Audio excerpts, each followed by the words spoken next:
សូមជូនរឿងប្រាសាទអង្គរវត្តកាលពីពុទ្ធសករាជ600មានជនម្នាក់ឈ្មោះលឹមសេងនៅក្នុងខេត្តសៀងហៃលឹមសេងមានអាយុប្រមាណ50ឆ្នាំជាមនុស្សកំសត់ទូរគតណាស់គាត់បានទៅខ្ចីប្រាក់ពីអ្នកជំនួញម្នាក់ចំនួន6ណែនហើយទៅស៊ីឈ្នួលបម្រើម្ចាស់បំណុលនោះម្ចាស់បំណុលបានតម្រូវឲ្យគាត់កាត់ឆ្ការព្រៃមួយកន្លែងនៅក្បែរមាត់ទន្លេដើម្បីដាំដំណាំនៅរដូវដែលបុព្វាជាតិទាំងឡាយត្រូវផ្ការីកលឹមសេងតែងតែបេះផលដំណាំដែលគាត់ដាំបានទៅជូនម្ចាស់គាត់ថ្ងៃមួយមានទេពធីតា5អង្គស្ថិតនៅឯប្រាសាទព្រះឥន្ទបានហោះមកដល់ក្នុងសួនតាលឹមសេងក៏ឃើញផ្ការីកស្គុះស្គីព្រមព្រៀតទៅបបួលគ្នាចូលទៅក្នុងសួននោះដេញប្រឡាយគ្នាលេងយ៉ាងសប្បាយពេលនោះមានទេពធីតាមួយអង្គឈ្មោះទិព្វសូដាច័ន្ទក៏បានបេះផ្ការបស់តាលឹមសេង6ទងព្រោះផ្កានោះល្អមានក្លិនក្រអូបចំណែកទេពធីតា4អង្គទៀតបានដើរលេងពាសពេញក្នុងសួនច្បារនោះដែរតែឥតបានកាច់ផ្កាលេងទេលុះត្រឡប់ទៅដល់ឋានទេវតាវិញទេពធីតាស្លូតត្រង់ក៏បានទូលព្រះឥន្ទពីរឿងទិព្វសូដាច័ន្ទលួចបេះផ្កាគេព្រះឥន្ទក៏ទ្រង់សួរទៅនាងទិព្វសូដាច័ន្ទហើយក៏ផ្ដំទាទោសថានាងត្រូវតែចុះទៅឋានកណ្ដាលនៅជាមួយមនុស្សលោកចំនួន6ឆ្នាំនិងត្រូវធ្វើជាប្រពន្ធតាលឹមសេងនោះនាងទិព្វសូដាច័ន្ទខ្មាស់គេថែមទាំងអស់សង្ឃឹមក្នុងជីវិតយ៉ាងខ្លាំងតែទោះជាយ៉ាងណាក៏ដោយក៏នាងហោះចុះមកឋានក្រោមជួបនឹងតាលឹមសេងហើយនាងនិយាយប្រាប់គាត់ថាលោកតាខ្ញុំបានលួចបេះផ្កាតា6តងឥឡូវព្រះឥន្ទបានដាក់ទោសឲ្យខ្ញុំចុះមកធ្វើជាប្រពន្ធតា6ឆ្នាំតាលឹមសេងឆ្លើយថាណែនាងខ្ញុំក្រណាស់ខ្ញុំពុំអាចទទួលនាងមកធ្វើជាប្រពន្ធខ្ញុំបានទេព្រោះចៅហ្វាយខ្ញុំចិត្តអាក្រក់ណាស់គាត់ឲ្យបាយខ្ញុំទទួលទានសម្រាប់ម្នាក់តែប៉ុណ្ណោះនាងឆ្លើយថាមិនអីទេចាំខ្ញុំជួយតាខ្ញុំនឹងបង្រៀនវិជ្ជាសិល្បៈដែលគ្មាននរណាចេះដល់លោកតាបើលោកតាមិនព្រមទទួលខ្ញុំធ្វើជាប្រពន្ធទេតាធ្វើម្ដេចខ្ញុំនឹងបានទទួលទណ្ឌកម្មតាមវិនិច្ឆ័យរបស់ព្រះឥន្ទសូមលោកតាអាណិតខ្ញុំផងតាលឹមសេងក៏ព្រមទទួលទិព្វសូដាច័ន្ទមកនៅជាមួយនឹងគាត់ពេញចិត្តនឹងនាងទេពធីតានេះណាស់ព្រោះនាងជាស្ត្រីមានរូបសម្បត្តិល្អលើសនារីនានាមិនយូរប៉ុន្មានគាត់ក៏មានសេចក្តីស្នេហាលើរូបនាងទិព្វសូដាច័ន្ទកាលបើបាននៅជាមួយតាលឹមសេងយូរមកនាងសង្កេតឃើញសេចក្តីលំបាកវេទនារបស់តានិងចិត្តស្មោះត្រង់របស់គាត់ក៏កើតមានចិត្តអាណិតតាជាខ្លាំងទើបនាងសួរតាថាតើលោកតាបានខ្ចីលុយគេប៉ុន្មានតាឆ្លើយ6ណែននាងបានប្រាប់តាថាអញ្ចឹងសូមលោកតាទៅខ្ចីគេឲ្យបាន4ណែនទៀតមកទើបខ្ញុំបានមកនៅបម្រើគេជាមួយលោកតាផងហើយលុយនោះខ្ញុំនឹងយកមកប្រើការឲ្យបានជាផលប្រយោជន៍ជាច្រើនតាលឹមសេងក៏ទៅខ្ចីលុយពីម្ចាស់បំណុលខ្លួនបាន4ណែនទៀតយកមកឲ្យនាងក៏សុំឲ្យតាយកប្រាក់4ណែននោះទៅទិញសូត្រយកមកឲ្យនាងតាក៏បានទិញសូត្រនៅជាសម្បុកចំនួន20នាឡិទិព្វសូដាច័ន្ទក៏វាយសូត្រនោះហើយត្បាញជាសម្ពត់ផ្សេងមានសម្ពត់ប៉ាក់រូបស្លឹកឈើរូបសត្វនិងជារូបគំនូរផ្សេងទៀតជាច្រើនរាប់ពុំអស់នាងត្បាញសម្ពត់ល្អណាស់ដែលសម័យនោះគ្មាននរណាធ្វើបានដូចនាងឡើយកាលបើត្បាញបានសម្ពត់ច្រើនហើយនាងក៏ប្រើប្តីនាងឲ្យយកសម្ពត់ទាំងនោះទៅជូនចៅហ្វាយខ្លួនអ្នកម្ចាស់បំណុលយកដៃទៅស្ទាបសម្ពត់នោះមានសេចក្តីស្ងើចក្នុងចិត្តក្រៃលែងដោយអំណាចនៃសេចក្តីរីករាយគាត់ក៏បានឲ្យប្រាក់50ណែនទៅតាព្រមទាំងជប់ទាប្រាក់ដែលតានៅចំពាក់គាត់ទាំងអំបាលមកមិនតែប៉ុណ្ណោះម្ចាស់បំណុលក៏បានបញ្ជូនមនុស្សឲ្យទៅរៀនវិជ្ជាត្បាញសូត្រពីនាងផងដែរទិព្វសូដាច័ន្ទក៏បានទិញសម្បុកសូត្រជាច្រើនកហាបណៈយកមកបង្រៀនដល់អ្នកបម្រើចៅហ្វាយតាឲ្យវាយឲ្យត្បាញរាល់ថ្ងៃមិនយូរប៉ុន្មានលឹមសេងក៏ឡើងជាអ្នកមានអំណាចម្នាក់និងមានគេរាប់អានជាច្រើនមួយឆ្នាំក្រោយមកនាងក៏បានបង្កើតកូនប្រុសម្នាក់កូននោះរពឹសណាស់នៅពេលដែលគេចេះជីកដីធ្វើជាកំពែងការពារពេលគេចេះអង្គុយមិនតែប៉ុណ្ណោះគេចេះគូដីលេងជារូបសត្វជារូបមនុស្ស គឺថាគេចូលចិត្តគូដីលេងមិនចេះឈប់ឈរគេជាក្មេងពុំចេះនៅស្ងៀមមួយស្របក់ណាឡើយសោះអាស្រ័យហេតុនេះហើយទើបម្ដាយដាក់ឈ្មោះឲ្យកូនថាព្រះវិស្ណុកាលោកកុមារមានវ័យ5វស្សាទើបសូដាច័ន្ទក៏ត្រូវផុតកំណត់6ឆ្នាំដែរព្រះអិនបានផ្ដល់ទានទោសដែលតម្រូវឲ្យនាងមកធ្វើជាប្រពន្ធតាលឹមសេងដូច្នេះដើម្បីរំលឹករឿងនោះដល់តានាងក៏បានបេះផ្កា6ទងទៅដាក់លើខ្នើយដេករួចក៏ហោះទៅកាន់ឋានព្រះអិនវិញលុះដល់ពេលបាយតាលឹមសេងមិនឃើញប្រពន្ធចេញមកបរិភោគបាយក៏ចូលទៅក្នុងបន្ទប់ក៏ឃើញផ្កា6ទងដាក់ចោលនៅលើខ្នើយក៏យល់ន័យមួយរំពេចតាលឹមសេងក៏យំសោកនឹកស្ដាយប្រពន្ធក្មេងដែលចាក់ចោលគាត់បាត់ចំណែកព្រះពឺស្នោកាវិញក៏រត់ចេញស្រែកហៅរកម្ដាយលាន់លឺរំពងគ្រប់ច្រកល្ហកទាំងអស់គ្រានោះនៅក្នុងព្រះរាជាណាចក្រកម្ពុជាព្រះបាទប្រទេសរាជាទ្រង់សោយព្រះទីវង្គតទៅព្រះអង្គឥតមានព្រះរាជបុត្រាបុត្រីមួយអង្គណាឡើយដើម្បីសោយរាជស្នងព្រះអង្គឡើយព្រះញាតិវង្សព្រះថោងក៏ផុតរលត់ត្រឹមនេះតែគេសង្កេតឃើញនៅសល់ក្រុងហៅនិងក្រៃហៅពីររូបប៉ុណ្ណោះដែលនៅជាប់ព្រះលោហិតក្សត្រកាលបើដូច្នេះព្រះរាជបល្ល័ង្កក៏នៅទំនេរដំណើរពីបរោះកំសត់ម្នាក់កាប់អស់ក្នុងព្រៃថ្ងៃមួយនៅពេលដែលបរោះនោះកំពុងប្រកបកិច្ចការតាមធម្មតាស្រាប់តែមានភ្លៀងធ្លាក់យ៉ាងខ្លាំងបរោះនោះបានរត់ទៅជ្រកនៅក្រោមខ្ទមអ្នកតាមួយនិយាយពីព្រះឥន្ទ្រាធិរាជដែលជាស្ដេចនៃទេវតានៅពេលនោះព្រះអង្គបាននិមិត្តធ្វើជាមាន់គោកមួយសម្បុរសមួយទៀតសម្បុរខ្មៅមាន់ខ្មៅមកទុំនៅលើសសរកន្លងនៃខ្ទមមាន់សមកទុំលើដំបូលខ្ទមមួយសន្ទុះក្រោយមកមាន់សក៏រងាវឯមាន់ខ្មៅក៏ចេះនិយាយភាសាមនុស្សក៏និយាយថានរណាហ៊ានរងាវលើក្បាលអញដូច្នេះតែអ្នកឯងមានឫទ្ធិអំណាចយ៉ាងដូចម្ដេចទៅមាន់សឆ្លើយថាយើងមានឫទ្ធិអំណាចខ្លាំងណាស់ប្រសិនបើនរណាម្នាក់បានស៊ីសាច់យើងនោះអ្នកនោះនឹងបានធ្វើជាស្ដេចផែនដីមាន់ខ្មៅឆ្លើយថាចំណែកយើងវិញបើមនុស្សប្រុសណាបានស៊ីក្បាលយើងអ្នកនោះឯងនឹងបានជាស្ដេចសង្ឃបើមនុស្សស្រីណាបានស៊ីផ្លូវយើងស្រីនោះនឹងក្លាយជាអគ្គមហេសីស្ដេចបើមនុស្សប្រុសណាបានស៊ីសាច់ទ្រង់យើងអ្នកនោះនឹងបានសោយរាជដូច្នេះចូលអ្នកកុំមើងងាយយើងឲ្យសោះបន្ទាប់មកមាន់ក៏ហើរទៅបាត់ទៅឯមាន់ខ្មៅនៅទុំលើសសរកន្លងដដែលបរោះកំសត់ក៏ដើរលបចូលទៅចាប់មាន់ខ្មៅនោះបានហើយសម្លាប់យួរទៅផ្ទះរបស់ខ្លួនបរោះនោះបាននិយាយការសម្ងាត់នេះប្រាប់ប្រពន្ធមានសេចក្តីរីករាយក្រៃលែងហើយបានយកមាន់នោះទៅចំអិនរួចដួសដាក់ចានដាក់លើថាសលើកយកមកបំរុងនឹងបរិភោគប៉ុន្តែនៅពេលនោះបរោះជាប្តីនិយាយទៅកាន់ប្រពន្ធថាយើងចិត្តបានមកកត់ពាក់ហើយដូច្នេះយើងយកម្ហូបពិសេសនេះទៅមាត់ស្ទឹងយើងងូតទឹកដកខ្លួនឲ្យស្អាតយកសម្លៀកបំពាក់ថ្មីមកស្លៀកពាក់ឲ្យហឺហារួចសុំយើងចាប់បរិភោគមាន់នេះបរោះប្តីប្រពន្ធក៏ជញ្ជូនម្ហូបអាហារទៅទុកនៅមាត់ទឹករួចចុះងូតទឹកយ៉ាងសប្បាយលុះងើបពីទឹកឡើងបរោះប្តីប្រពន្ធក្រឡេកមើលថាដាក់ម្ហូបពុំឃើញ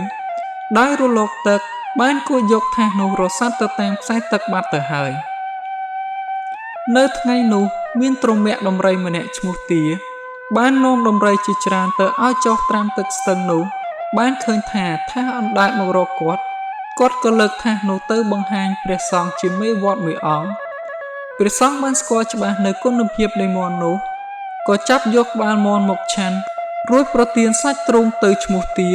សាច់ផ្លូវទៅនាងវងជាប្រពន្ធប៉ុន្តែលោកអត់មានសង្ឃដីកានិយាយអ្វីឡើយទានិងវងក៏បបួលគ្នាត្រឡប់ទៅផ្ទះវិញនិយាយពីប្តីប្រពន្ធដែលងូតទឹកនោះវិញពួកគាត់ខំដើររកថាម្ហូបនោះគ្រប់កន្លែងប៉ុន្តែរកពុំឃើញក៏គិតប្រកាសជាមាននរណាម្នាក់លួចយករបស់គាត់ក៏ជេរប្រតិជននោះជាច្រើន2-3ថ្ងៃក្រោយមកនៅក្នុងប្រទេសក៏មានការប្រជុំគណៈរដ្ឋមន្ត្រីនៅក្នុងសម័យប្រជុំនោះរដ្ឋមន្ត្រីទាំងឡាយបានបដូរយោបល់គ្នាថាព្រះរាជាណាចក្រយើងពុំទាន់មានព្រះមហាក្សត្រគ្រប់គ្រងនៅឡើយទេ ដូច្នេះត្រូវបញ្ចេញដំរីមកចងគួរផែបួងសួងដល់ទេវតាសូមឲ្យដំរីចេញទៅលុតជង្គង់ខ្លួនឯងចំពោះមុខជនណាដែលអាចអង្គុយលើរាជបល្ល័ង្កបានហើយសូមឲ្យដំរីលើកបរោះនោះដាក់លើក្បាលនាំមកទីនេះដើម្បីយើងនឹងធ្វើជាព្រះរាជាអភិសេកឲ្យបរោះនោះឡើងសោយរាជក្នុងព្រះនគរលុះជំនុំគ្នារួចហើយគេក៏យកដំរីមករៀបចំគួបនឹងគ្រឿងលម្អជាច្រើនហើយលែងឲ្យដើរតាមចិត្តរបស់វាដំរីក៏ដើរសម្ដៅទៅរកមទានិងនាងវងហើយលុតជង្គង់នៅមុខជនទាំងពីរនាក់រួចលើកជនទាំងពីរនាក់នោះដាក់លើក្បាលបញ្ជិះមកកាន់ព្រះបរមរាជវាំងខណៈនោះពួករដ្ឋមន្ត្រីក៏រៀបចំធ្វើព្រះរាជពិធីរាជាភិសេកភ្លាមៗតាមប្រពៃណីមទាក៏បានទទួលព្រះបរមនាមថាទេវងអស្ចារ្យឯក្រុងហៅនិងក្រៃហៅមានសេចក្តីអអន់ព្រះតីមិនព្រមចុះចូលព្រះមហាក្សត្រអង្គថ្មីក៏រត់ទៅស្រុកបាកាំងខេត្តពោធិ៍សាត់ហើយទ្រង់បានសង់ប្រាសាទមួយនៅទីនោះដំណើរពីព្រះឥន្ទ្រាធិរាជទ្រង់សង្កេតឃើញមានព្រះអគ្គមហេសីនៃមហាក្សត្រអង្គថ្មីពុំទាន់មានព្រះរាជបុត្រនៅឡើយក៏ទ្រង់ព្រះចិន្តាថាយើងនឹងផ្ដល់ព្រះរាជបុត្រមួយព្រះអង្គដល់នាងវងហើយព្រះរាជបុត្រនោះត្រូវមានសញ្ជាតិជាព្រះអន្សត់ដើម្បីឲ្យជាប់ព្រះញាតិវង្សសោយរាជនៅក្នុងប្រទេសខ្មែរជានិរន្តរ៍តទៅថ្ងៃមួយនៅពេលព្រះមហាក្សត្រយានីវង្សទ្រង់យាងចេញពីមហាប្រាសាទព្រះឥន្ទទ្រង់ហោះចេញមកស្ថិតនៅលើអាកាសប៉ុន្តែមនុស្សលោកមើលព្រះអង្គពុំឃើញទេឃើញតែពន្លឺមួយយ៉ាងធំខៀវសន្ធឹកកាត់អាកាសអ្នកស្រុកស្រែឆោឡោឡើងថាពន្លឺធ្លាក់ព្រះអិនក៏ទម្លាក់កម្រងផ្កាមកលើព្រះកាយព្រះនាងវង្សហើយទ្រង់ត្រឡប់ទៅថាព្រះអង្គវិញព្រះអគ្គមហេសីវង្សក៏ទ្រង់មានព្រះគរត្រឹមពេលនោះមកក្រោយមកទ្រង់ប្រសូតព្រះរាជបុត្រមួយព្រះអង្គថ្វាយព្រះនាមថាព្រះកេតុមេលាមានន័យថាពន្លឺកម្រងផ្កាសូមដំណើរពីព្រះពឺស្នោកាវិញគេខំរត់រកម្ដាយគ្រប់ច្រកល្ហកប៉ុន្តែអត់បានដឹងថាម្ដាយនៅឯណាសោះកុមារក៏កើតទុក្ខរកទីបំផុតគ្មានទើបថ្ងៃមួយគេសួរឪពុកថាលោកពុកតើម្ដាយខ្ញុំជាអ្វីឪពុកឆ្លើយថាម្ដាយកូនជាទេពធីតានាងត្រូវមកនៅក្នុងឋានមនុស្សយើងត្រឹមតែ6ឆ្នាំទេ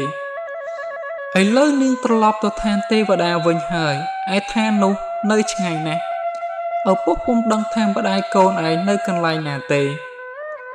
កុមារនៅស្ងៀមប៉ុន្តែចេះតែនឹករលឹកដល់ម្ដាយអត់មានភ្លេចក៏សម្រេចចិត្តថានឹងចេញទៅរកម្ដាយឲ្យទាល់តែឃើញទោះបីឪពុកខាត់យ៉ាងណាក៏កុមារពុំយល់ស្របតាមឪពុកដែរព្រះពឺស្នោកាបានធ្វើដំណើរចេញទៅកាត់ព្រៃចូលវាលលិចវាលចូលព្រៃពេលឃ្លៀងគេបេះផ្លែរុក្ខជាតិនានាធ្វើជាអាហារសំលៀកបំពាក់រហែកអស់ប៉ុន្តែដែលហេតុកុមារនេះមានវាសនាល្អថ្ងៃមួយពួកទេពធីតាបានចុះមកលេងនៅលើភ្នំមួយហើយក្នុងបណ្ដាទេពធីតាទាំងនោះមានទិព្វសូដាចាន់ម្នាក់ដែរនាងកំពុងនាំគ្នាដើរលេងកាច់ផ្កាតាមដងព្រៃចងជាបាច់ការព្រះពឺស្នោកាបានឃើញស្រីល្អដូច្នេះក៏គិតថា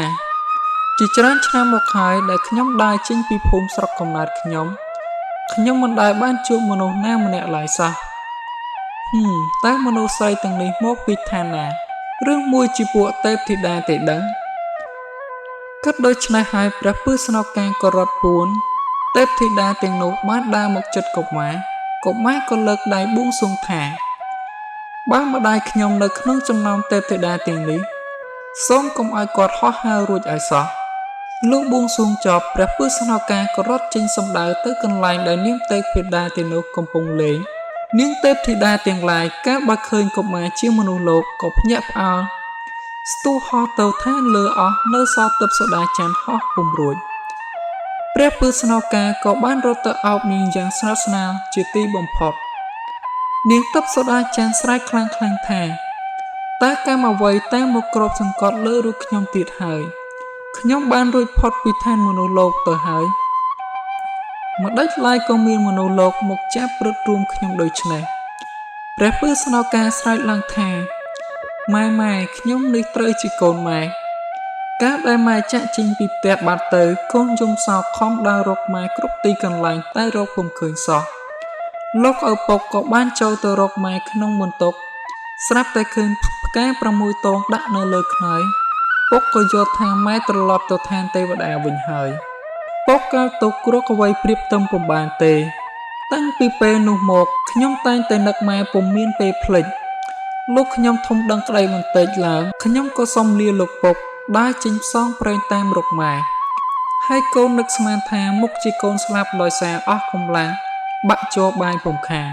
តែឥឡូវកូនបានជួបម៉ែហើយកូនសូមអង្វរម៉ែឲ្យត្រឡប់ទៅនៅជាមួយនឹងកូនវិញទើបសូដាច័ន្ទស្គាល់កុមារជាកូនរបស់ខ្លួនពិតដូច្នេះនាងក៏យំសោកអាណិតកូនជាខ្លាំងហើយមានវិចារទៅកាន់កូនថាម៉ែឥតមានស្អប់ខ្ពើមឪពុកកូនទេម៉ែតែងតែនឹករលឹកដល់ពួកឯងពុំមានពេលភ្លេចព្រមទាំងអ្នកភូមិផងដែរប៉ុន្តែម៉ែជាតិជាទេពធីតាពុំអាចនៅជាមួយមនុស្សលោកបានយូរទេរាល់ថ្ងៃម្ដាយតែងតែទៅបំពេញកិច្ចនៅចំពោះព្រះភ័ក្ត្រព្រះឥន្ទ្រាធិរាជគឺសូមអង្វរព្រះអង្គឲ្យប្រទានពរដល់កូននិងឪពុកកូនមិនដែលខានមិនតែប៉ុណ្ណោះម្ដាយបានទូលសុំព្រះអិនឲ្យព្រះអង្គមេតាំងផ្សាយនៅសុភមង្គលដល់មនុស្សលោកនៅឋាននេះទូទៅផងកូនប្រុសពន្លកម្ដាយពុំអាចទៅនៅជាមួយនឹងអ្នកបានទៀតទេតែម្ដាយនឹងយកកូនទៅលេងប្រាសាទម្ដាយនៅឯឋានលើទើបសូដាច័ន្ទក៏ហុចក្រមាទៅឲ្យព្រះពឺស្នងការផ្លាស់រួចនាងក៏លើកពោបត់ហោះឡើងកាត់អាកាសដល់ឋានព្រះអិននៅឋានព្រះអិនទើបសូដាច័ន្ទបាននាំកូនទៅងូតទឹកក្នុងអាងក្រអូបនៅក្នុងឋានព្រះអិនហើយទឹកនោះអាចមួយជំរះកាយកូនឲ្យបាត់ធំក្លិនមនុស្សលោកបានបន្ទាប់ពីនោះមកម្ដាយក៏នាំកូនទៅឡើងប្រាសាទរួចគេនាំចូលទៅក្នុងលំនៅរបស់នាងហើយយកសម្លៀកបំពាក់ស្អាតមកស្លៀកពាក់ឲ្យកូនទើបយកម្ហូបសួរមកឲ្យកូនបរិភោគរួចនាំកូនទៅថ្វាយបង្គំព្រះអិនព្រះពឺស្នងការក៏កើតសេចក្តីអស្ចារ្យណាស់ប៉ុន្តែដល់កុមារចូលទៅដល់ក្នុងបន្ទប់ចាំជួបព្រះអិនព្រះពឺស្នងការចាប់អារម្មណ៍ចំពោះការលម្អនៃបន្ទប់នោះពេកក៏ទៅជាញ័រដៃញ័រជើងនៅទីនោះនៅពេលដែលព្រះអិនយាងមកដល់ទ្រង់ទតឃើញកុមារក៏សួរទៅទើបសូដាច័ន្ទថាតើមនុស្សនេះជាអ្វីបានជានាងយកមកដល់ក្នុងប្រាសាទយើងទើបសូដាច័ន្ទទូលថាជាបុត្រខ្ញុំម្ចាស់កាលដែលខ្ញុំម្ចាស់ចោះទៅនៅជាមួយលោកតាលឹមសេងព្រះអិនក៏មានព្រះបន្ទូលសួរកុមារថាណែកុមារដ៏ប្រសើរចូលឯងក្រោកឈរឡើងព្រះពឺស្នងការក៏បានដឹងស្មារតីឡើងវិញលុតជង្គង់បន្ទន់ខ្លួននៅចំពោះព្រះភ័ក្ត្រស្ដេចទេវតាព្រះអិនក៏បាននាំកុមារចូលទៅក្នុងបន្ទប់ប្រាសាទព្រះអង្គហើយទ្រង់ត្រាស់សួរកុមារជាច្រើនបញ្ហាអំពីឋានមនុស្សលោកដែលកុមាររស់នៅចម្លើយនៃព្រះពឺស្នងការបានធ្វើឲ្យព្រះអង្គសពព្រះតីពន់ពេក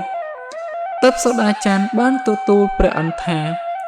បុត្រខ្ញុំម្ចាស់មានការប៉ិនប្រសប់ណាស់គឺចេះគិតគូរចេះឆ្លាក់នាំឲ្យមនុស្សលោកមានសេចក្តីស្ងប់ស្ងាញ់ក្រៃលែងទាស់តែកូនខ្ញុំម្ចាស់ចេះចំណេះដឹងទាំងនេះដែលអត់បានរៀនអំពីគ្រូណាសោះគឺគេចេះដោយសារគំនិតគេតែម្ដងព្រះអិនឆ្លើយថាបើដូច្នេះចុះឯងនាំកុមារនេះទៅជួបទេវបុត្រដែលជានាយរោងជាងឈើគេនឹងបង្រៀនកុមារនេះឲ្យចេះនៅមុខវិជ្ជាប្លែកសិនរួចសុំឲ្យកុមារនេះត្រឡប់ទៅឋានមនុស្សលោកវិញព្រោះកុមារមានសញ្ជាតិជាមនុស្សលោកពុំអាចមកនៅទីនេះរហូតបានទេព្រះពឺស្នងការក៏បាននៅជាមួយនឹងទេវបុត្រដែលជាអ្នកបច្ចេកទេសខាងវិជ្ជាសិល្បៈនិងខាងសំណង់ព្រះរាជកុមារខំរៀនសូត្ររៀនឆ្លាក់រៀនលេងភ្លេងអំពីសំណាក់ទេវបុត្រដែលជាគ្រូនោះបានយ៉ាងស្ទាត់សពគ្រប់អស់ហើយគឺគេចេះសង់នាវាអាចបើកបរលើគោកបានចេះឆ្លាក់ប្រាក់ឆ្លាក់មាសចេះស្លោដៃគ្រប់យ៉ាងចេះវិជ្ជាលីទឹកហើយទឹកនោះបើកាលណាចាក់រីលើដីឥដ្ឋដីនោះនឹងខ្លាចទៅជាថ្មសរុបសេចក្តីមកគឺកុមារចេះចាំទាំងអស់នៅមុខវិជ្ជាទាំងឡាយណាដែលទេវបុត្របានបង្រៀនហើយទេវបុត្របាននិយាយលើកទឹកចិត្តដូចនេះថាកិច្ចការដែលអ្នកបានចេះធ្វើទាំងប៉ុន្មាននេះអ្នកគង់ស្ថិតស្ថេរនៅបានទាំងអស់ពេលជាច្រើនពាន់ឆ្នាំ ចំណែកការងាររបស់ខ្ញុំវិញអាចមានជីវិតត្រឹមតែមួយរាជការស្ដេចមួយអង្គតែប៉ុណ្ណោះឧបមាថាបើព្រះមហាក្សត្រអង្គណាមួយបានសង់រាជសម្បត្តិហើយទ្រង់សពព្រះរាជហឫទ័យឲ្យខ្ញុំសង់ប្រាសាទថ្វាយខ្ញុំអាចសង់ថ្វាយបានមួយរំពេចប៉ុន្តែនៅថ្ងៃដែលព្រះមហាក្សត្រអង្គនោះទ្រង់សោយព្រះទីវង្គតទៅប្រាសាទនោះក៏ត្រូវរលាយបាត់ក្នុងពេលនោះដែរដូច្នេះយើងឃើញថារដ្ឋអំណាចរបស់ឯងមានអានុភាពខ្លាំងលើលប់លើរដ្ឋអំណាចរបស់យើងទេវបុត្រនាំសេចក្តីទៅក្រាបទូលព្រះឥន្ទ្រាធិរាជអំពីលទ្ធផលដ៏ប្រសើរដែលកើតមកអំពីការអប់រំព្រះពឺស្នោការព្រះឥន្ទ្រក៏ទ្រង់សពព្រះរាជហឫទ័យជាខ្លាំងហើយទ្រង់ទទួលស្គាល់ថាព្រះពឺស្នោការនឹងទៅជាអ្នកអប់រំអ្នកបង្ហាត់បង្រៀនមនុស្សលោកទាំងអស់ដែលកាន់ព្រះពុទ្ធសាសនាបន្ទាប់មកព្រះឥន្ទ្រក៏មានព្រះអង្គការថាជាងសំណង់ទាំងអស់ដែលជាតិជាមនុស្សលោកមុននឹងសង់អ្វីត្រូវរៀបចំដង្វាយថ្វាយព្រះពឺស្នោការសិនឯប្រដាប់ដង្វាយមានដូចតទៅគឺស្រាមួយដបប្រាក់មួយរៀលដាំចេក4កង់មានដោតស្លាមលូលើនោះផងសំពត់4ហាត់អង្ករ1ផ្តិលនិងទៀន1ដើមបើជនណាចាប់ដើមសាងសង់មិនបានរៀបចំដង្វាយព្រះពឺស្នោការទេអ្នកនោះឯងនឹងបើកភ្នែកពុំរួចឡើយបើបើករួចមើលឃើញពន្លឺថ្ងៃក៏នៅមានពពកភ្នែកគ្របដណ្ដប់ដែរការព្រះឥន្ទ្រមានបន្ទូលមកដល់ត្រង់នេះ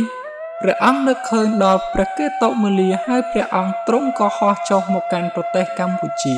ពេលនោះជារាត្រីកាលមនុស្សទាំងឡាយមានសេចក្តីភ្ញាក់ផ្អើលជាខ្លាំងដោយឃើញពន្លឺភ្លឺត្រចះត្រចង់នៅលើមេឃហើយគេដណ្ដឹងសួរគ្នាថាតើនរណាធ្វើអ្វីបានជាភ្លឺសន្ធោសន្ធៅលើមេឃដូច្នេះព្រះឥន្ទ្រក៏បានចុះមកដល់ប្រាសាទស្ដេចពួកអ្នកយាមក៏រត់ទៅទូលព្រះបាទទេវវង្សអស្ចារ្យថាមានសត្វពុំដែលស្គាល់ចុះមកពីឋានទេវតាមានភាពដូចជាមនុស្សប៉ុន្តែមានពណ៌ខៀវមានពន្លឺភ្លឺចាំងភ្លើងបានចូលមកក្នុងប្រាសាទទេវវង្សអស្ចារ្យប្រញាប់យាងតម្រង់ទៅប្រាសាទព្រះអង្គហើយទ្រង់បានស្គាល់ថាជាព្រះឥន្ទ្រព្រះរាជាឱនលុតចង្គង់ថ្វាយព្រះអង្គព្រះឥន្ទ្រសួរថាតើព្រះអង្គមានស្គាល់ព្រះរាជបុត្រយើងដែរឬទេព្រះបាទទេវវង្សអស្ចារ្យទូលថាទូលព្រះបង្គំពុំដែលស្គាល់ទេព្រះឥន្ទ្រសួរថាកាលដែលព្រះកេតុមាលាទ្រង់ព្រះសម្ភពតើមានភេទដូចម្ដេចខ្លះព្រះបាទទេវវង្សទូលថាឃើញមានពន្លឺខៀវលាតសន្ធឹងលើមេឃស្រាប់តែមានកម្រងផ្កាធ្លាក់មកលើព្រះអគ្គមហេសីទូលព្រះបង្គំ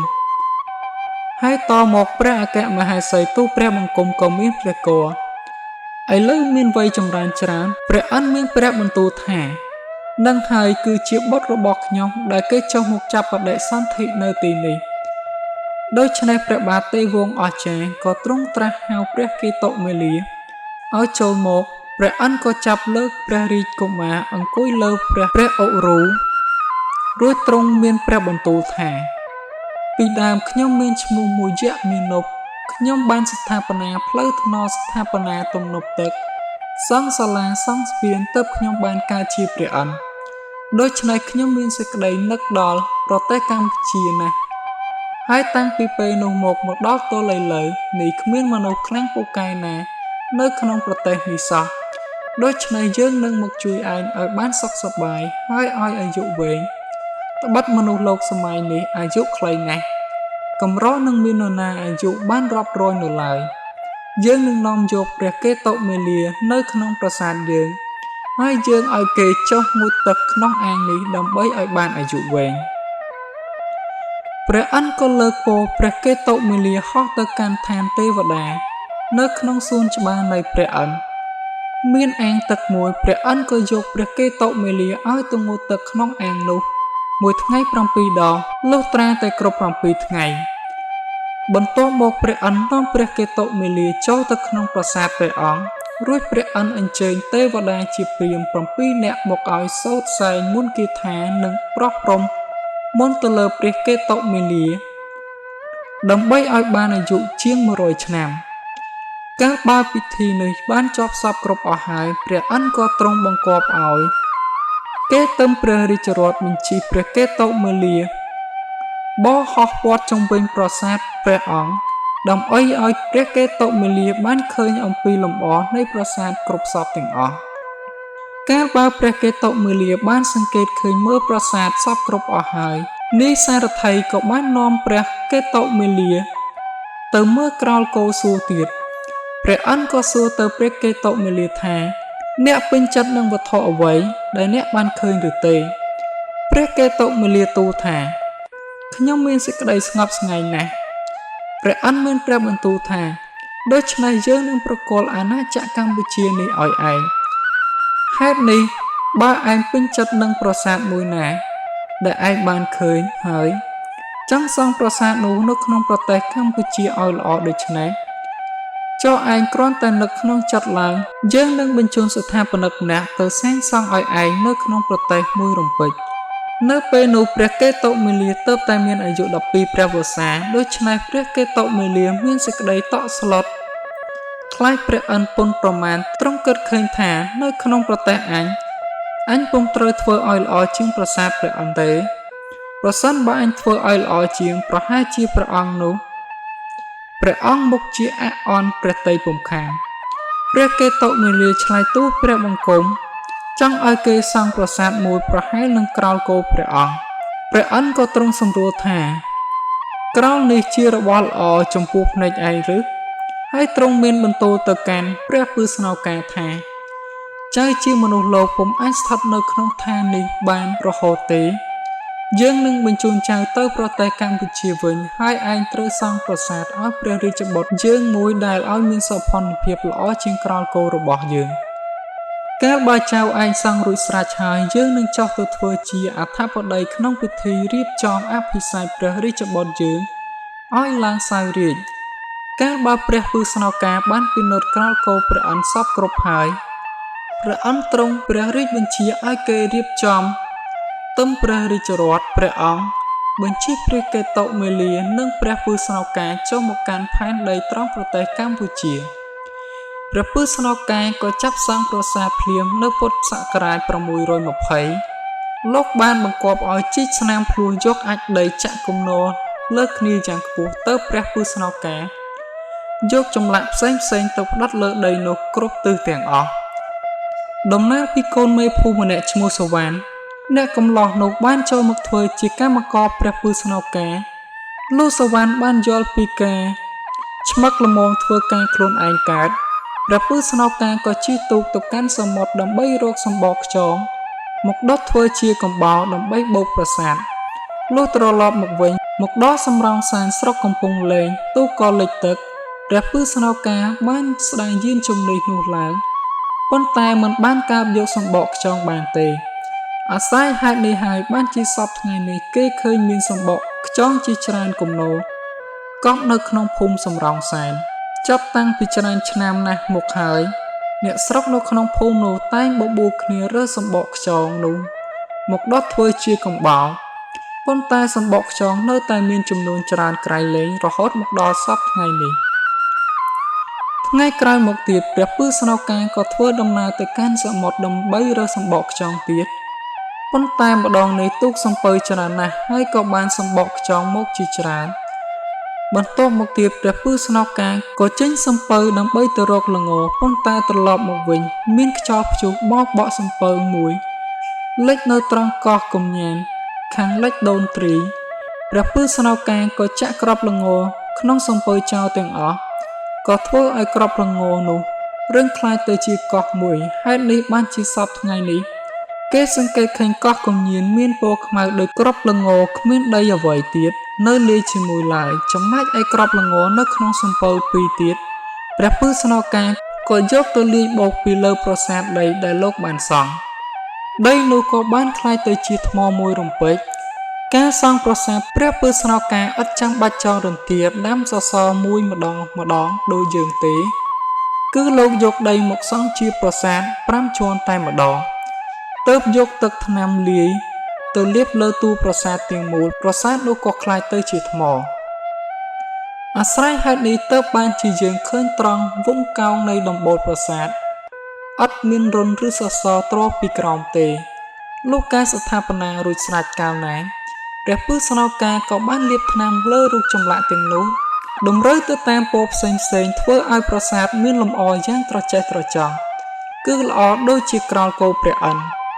ព្រះកេតុមាលាពេញព្រះទ័យនឹងប្រាសាទនោះណាស់បានពោលសរសើរព្រះពឺស្នោការជាច្រើនហើយបានសុំឲ្យព្រះពឺស្នោការសង់ប្រាសាទឯទៀតជាច្រើនដោយមានរូបចម្លាក់ល្អឆើតឆាយព្រះអន្ត្រាធិរាជដោយមានពួកទេវតាជាច្រើនតាមដង្ហែផងបានយាងចុះមកឋានក្រោមប្រសិទ្ធពរអភិសេកព្រះរាជបុត្រព្រះអង្គហើយព្រះអង្គក៏ថ្វាយព្រះនាមថារថចរិតពលពីណូដូចទ្រង់ហៅប្រទេសខ្មែរយើងថាកម្ពុជាដោយសពថ្ងៃនេះក្រោយមកព្រះកេតុមាលាទ្រង់បានសង្កេតឃើញកំពូលប្រាសាទពុំសូវត្រង់ទ្រង់ក៏មានព្រះបន្ទូលប្រាប់ព្រះពឺស្នោការឲ្យឡើងតម្រង់កំពូលនោះព្រះពឺស្នោការបានឆ្លើយថាសូមព្រះអង្គទ្រង់ប្រើតែស្ត្រីម្នាក់ឲ្យយកផ្លែឃ្លោកទុំទៅវាយកំពូលនោះនឹងងើបឡើងត្រង់វិញហើយព្រះកេតុមាលាសម្ដាប់ដូច្នេះក៏ទ្រង់ព្រះពិរោធជាខ្លាំងព្រះអង្គបានបញ្ចេញនៅសូរខ្លាំងថាម្ដេចក៏និយាយដូច្នេះកំពូលប្រាសាទធ្វើសុទ្ធតែអំពីថ្មម្ដេចក៏ឯងឲ្យស្ត្រីយកផ្លែឃ្លោកទុំទៅវាយតម្រង់ចំណែកឯព្រះពឺស្នោការក៏ខឹងនឹងព្រះអង្គដែរតែដោយគោរពព្រះចេស្តាលោកក៏ប្រើស្ត្រីម្នាក់ឲ្យយកផ្លែឃ្លោកទុំនោះទៅគោះកំពូលប្រាសាទនោះបានត្រង់ឡើងវិញក្រោយពីនោះបន្តិចមកព្រះកេតុមាលាទ្រង់បានប្រគល់ដែកទម្ងន់3ហាបដើម្បីឲ្យព្រះពឺស្នោការធ្វើព្រះខានមួយជានិមិត្តរូបនៃដេជានុភាពថ្វាយព្រះអង្គព្រះពឺស្នោការបានយកដែកនោះទៅស្លរំលាយនៅសល់ល្មមធ្វើព្រះខានមួយមានមុខស្ដើងជាងស្លឹកស្រូវទៅទៀតហើយមុតក្រៃលែងគឺថាបើយកព្រះខ័ននោះទៅកាប់ខ្លួនមនុស្សជាពីរកំណាត់គេពុំអាចមើលដឹងថាខ្លួនមនុស្សនោះដាច់ឡើយគេស្មានថាអត់ត្រូវខ្លួនមនុស្សផងហើយមនុស្សនោះនៅនិយាយបានដូចដើមលុះត្រាតែគេយកដៃច្រានទៅទើបឃើញមនុស្សនោះដាច់ខ្លួនជាពីរកំណាត់ម្យ៉ាងទៀតបើគេយកពាងធ្វើអំពីដីមានដាក់តិចហើយគេអាចកាប់ពាងនោះឲ្យដាច់ជាពីរកំណាត់មិនឲ្យក្នុងពាងនោះហូរចេញមកក្រៅបានទេលុះត្រាតែយកដៃទៅច្រានពាងនោះទើបពាងនោះដាច់ជាពីរកំណាត់ហើយទឹកនោះកំពប់ចេញព្រះពឺស្នោការបានយកព្រះខានដែលទើបនឹងធ្វើហើយនោះទៅលុតយ៉ាងត្រឹមត្រូវរួចយកទៅថ្វាយព្រះកេតុមាលាកាលបើទ្រង់បានទតឃើញព្រះខាននោះភ្លាមទ្រង់ក្រោធខ្លាំងក្រៃពេកព្រមទាំងស្ដីបន្ទោសឲ្យព្រះពឺស្នោការយ៉ាងគំរោះគំរើយនៅចំពោះមុខនាម៉ឺនសពមុខមន្ត្រីទាំងអស់ថាអ្នកឯងលួចដៃយើងយកទៅប្រើជាប្រយោជន៍ផ្ទាល់ខ្លួនបានជាដៃក្បីកាហាបរបស់យើងធ្វើបានព្រះខានឲ្យយើងបានតែមួយតូចប៉ុណ្ណោះព្រះពឺស្នោការក៏ខឹងច្រឡោតងតាំងហើយឆ្លើយថាខ្ញុំលែងនៅប្រទេសកម្ពុជាទៀតហើយខ្ញុំនឹងត្រឡប់ទៅនៅប្រទេសចិនឯណោះវិញថាហើយព្រះពឺស្នោការក៏ក្រោកដើរចេញដោយអស់មុខព្រះខ័នលើក្តារលុះព្រះពឺស្នោការចេញផុតទៅគេសង្កេតឃើញក្តារដាច់ជាពីរកំណាត់ដោយអំណាចមុខព្រះខ័នព្រះពឺស្នោការបានអូសពីលើព្រះកេតុមាលាទ្រង់ទតឃើញដូច្នេះក៏ត្រាស់ឲ្យគេរត់ទៅតាមស្រែកហៅព្រះពឺស្នោការទារយកព្រះខ័នមកថ្វាយព្រះអង្គវិញប៉ុន្តែព្រះពឺស្នោការប្រកែកពុំព្រមឲ្យហើយក្រវែងចោលទៅកណ្ដាលទន្លេសាបរួចក៏ចុះសំពៅបើកក្តោងសម្ដៅទៅស្រុកចិនដែលជាស្រុកកំណើតរបស់គាត់ទៅនេះហើយជារឿងព្រះពឺស្នោការដែលមនុស្សលោកភាគតិចណាស់បានដឹងហើយដោយសារតែរឿងព្រេងនេះហើយបានជាអ្នកស្រុកគេជឿគេយល់ថាប្រាសាទអង្គរជាស្នាដៃទេវៈកសាង